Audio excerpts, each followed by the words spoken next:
दोस्तों, ये हमारे पास एक तुलसी का पौधा है जिसमें लगभग 60 पत्तियां हैं और पिछले 1 महीने से हम इसमें से 2 पत्तियां डेली तोड़ते थे और 2 पत्तियां डेली इसमें आ जाती थी। तो जैसा ये पौधा 1 महीने पहले दिखता था वैसा ही आज भी दिख रहा है। आइए अब दूसरे पौधे की बात करते हैं। ये हमारे पास एक तुलसी का दूसरा पौधा है और इसमें भी 60 पत्तियां हैं, लेकिन हम सोच रहे हैं कि हम इसमें से डेली 4 पत्तियां तोड़ते हैं। अब अगर हम इसमें से डेली 4 पत्तियां तोड़ेंगे और इसमें आएंगी सिर्फ 2 ही, तो आइए देखते हैं कि 1 महीने बाद इस पौधे का क्या हाल होता है। दोस्तों, ये बिल्कुल एफडी स्कीम की जैसे है। जैसे इस पौधे में जितनी नई पत्तियां आती हैं हम उतनी तोड़ते जाते हैं, ठीक उसी तरह एफडी में भी हमको हर महीने जितना पैसा मिलता है उतना इंटरेस्ट बनता है और इसलिए एफडी में मूलधन बचा रहता है। और ये पौधा ठीक एन्युटी स्कीम की तरह है।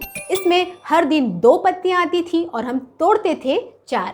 एन्युटी स्कीम में भी हम जितना ब्याज बनता है उससे ज़्यादा पैसा पाते हैं और इसीलिए अंत में उसमें मूलधन नहीं बचता है। एफडी स्कीम में हम पैसे जमा करते हैं और वो ब्याज की वजह से बढ़ता है, लेकिन इंटरेस्ट पेमेंट लेने पर पूरा ब्याज हमें मिल जाता है और अंत में टेन्योर खत्म होने के बाद हमें अपना पैसा ज्यों का त्यों वापस मिल जाता है। लेकिन एन्युटी स्कीम में जितना ब्याज बनता है उससे ज़्यादा पैसा लेते हैं, जिसकी वजह से धीरे धीरे प्रिंसिपल अमाउंट घटने लगता है और टेन्योर के अंत में कुछ भी नहीं बचता है। लेकिन दोस्तों ध्यान दीजिए, दोनों पौधों की ग्रोथ की स्पीड एक ही थी। दोनों पौधे हर दिन 2-2 पत्तियां दे रहे थे। दोस्तों, इसी तरह एफडी स्कीम और एन्युटी स्कीम दोनों की ब्याज दर एक होती है, लेकिन एन्युटी हर महीने आपको ज़्यादा पैसे देती है क्योंकि इसमें प्रिंसिपल अमाउंट का एक हिस्सा शामिल होता है। वहीं दूसरी तरफ एफडी स्कीम में हर महीने कम पैसे मिलते हैं क्योंकि इसमें सिर्फ ब्याज मिलता है, प्रिंसिपल अमाउंट शामिल नहीं होता है। प्रिंसिपल अमाउंट कटने की वजह से एन्युटी स्कीम में अंत में कुछ भी नहीं बचता है, जबकि एफडी स्कीम में पूरा प्रिंसिपल अमाउंट बचा रहता है। दोस्तों, एन्युटी स्कीम और होम लोन बिल्कुल एक जैसे होते हैं, बस पैसा लेने और देने वाले बदल जाते हैं। होम लोन में बैंक पैसा देता है और ग्राहक उसे लेता है, लेकिन एन्युटी स्कीम में ग्राहक पैसे जमा करता है और बैंक उसे लेता है। होम लोन में ग्राहक हर महीने एक तय रकम बैंक को चुकाता है, लेकिन एन्युटी में बैंक हर महीने एक तय रकम ग्राहक को चुकाता है। होम लोन में मियाद जब खत्म हो जाती है तो ग्राहक बैंक को और कुछ वापस नहीं करता है। इसी तरह जब एन्युटी की मियाद खत्म हो जाती है तो बैंक भी ग्राहक को कुछ भी वापस नहीं करता है। इसलिए अगर आपको हर महीने मिलने वाली एन्युटी का पता करना है तो आप होम लोन कैलकुलेटर का यूज़ कर सकते हैं।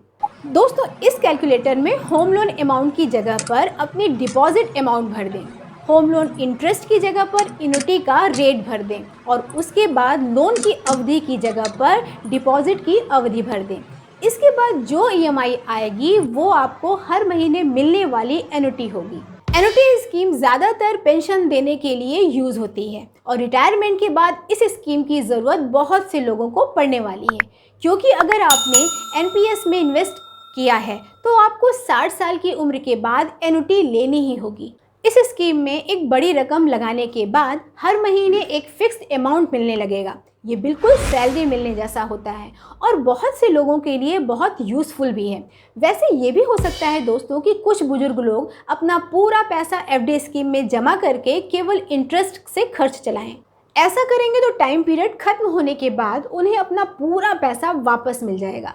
लेकिन कुछ लोग ऐसे भी होंगे जिनका इंटरेस्ट भर से खर्च नहीं चलेगा, उन्हें हर महीने ज़्यादा रकम की ज़रूरत होगी। ऐसे ही लोगों के लिए एन्युटी स्कीम है, बस इसमें यह होगा कि मियाद खत्म होने के साथ साथ प्रिंसिपल अमाउंट भी खत्म हो जाएगा।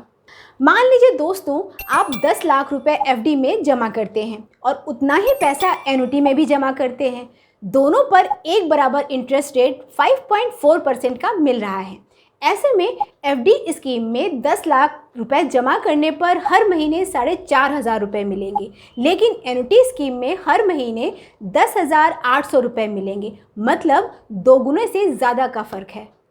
ये ज़्यादा रकम इसलिए मिल रही है क्योंकि इसमें प्रिंसिपल अमाउंट भी शामिल है। आइए अब देख लेते हैं कि एन्युटी में हर महीने आपको कितना इंटरेस्ट और प्रिंसिपल अमाउंट दिया जाता है और कैसे इंटरेस्ट का पार्ट घटता जाता है और प्रिंसिपल अमाउंट का पार्ट बढ़ता जाता है।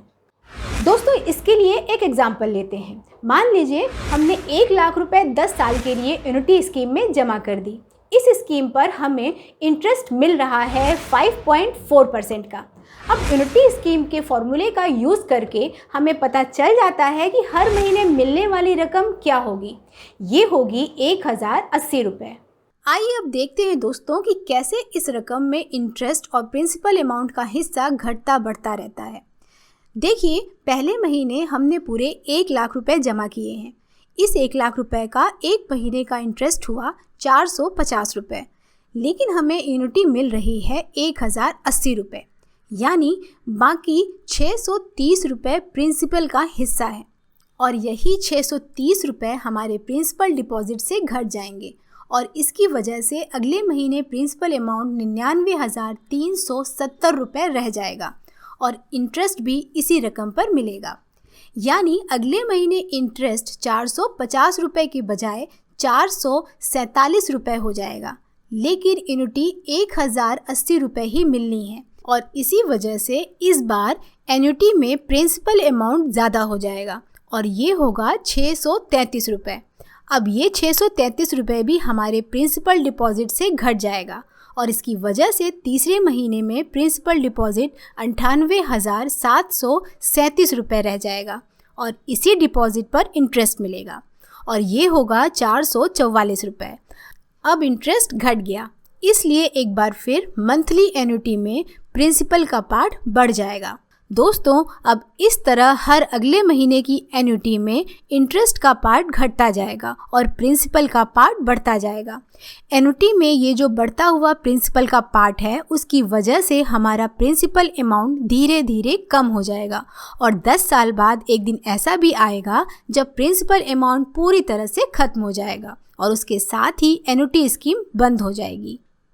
तो दोस्तों, ये था एन्युटी का हिसाब किताब। होम लोन भी ऐसे ही काम करता है।